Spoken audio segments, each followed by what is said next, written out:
ঠেলি আহিছে মোক ৰক্ষা কৰা প্ৰভু ৰক্ষা কৰা তুমি মোক স্পৰ্শ নকৰিব লক্ষ্মী তোমাৰ প্ৰায়শ্চিত্ত হ'ব লাগিব অবলা নাৰী মই দুৰ্বল মুহূৰ্তত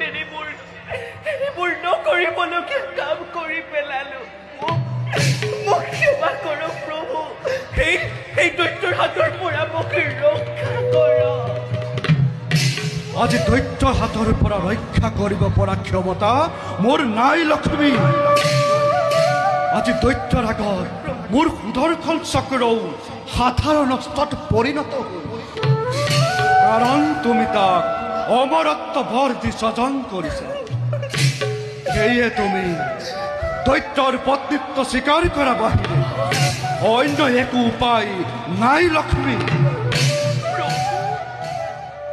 আপুনিও আজি এনে বাক্য কৰিছে উচ্চাৰণ মই উচ্চাৰণ কৰা নাই লক্ষ্মী আজি দৈত্যই জগতবাসীৰ আগত উচ্চ স্বৰে চিঞৰি চিঞৰি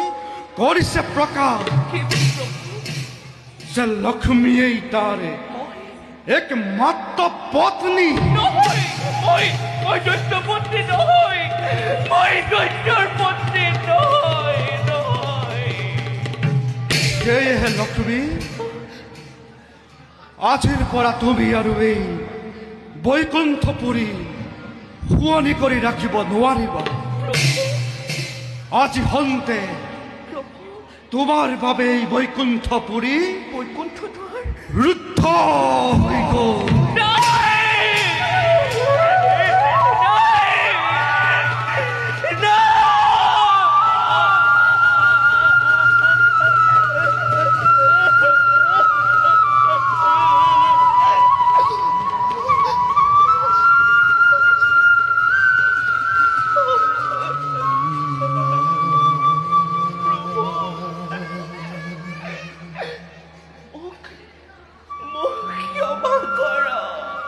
ক্ষমা কৰাৰ প্ৰশ্নই নাই লক্ষ্মী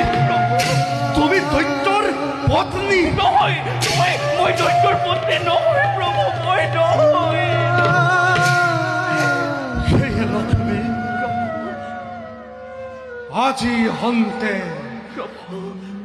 আজি হন্তে মই তোমাক কৰিলো পৰিত্যাগ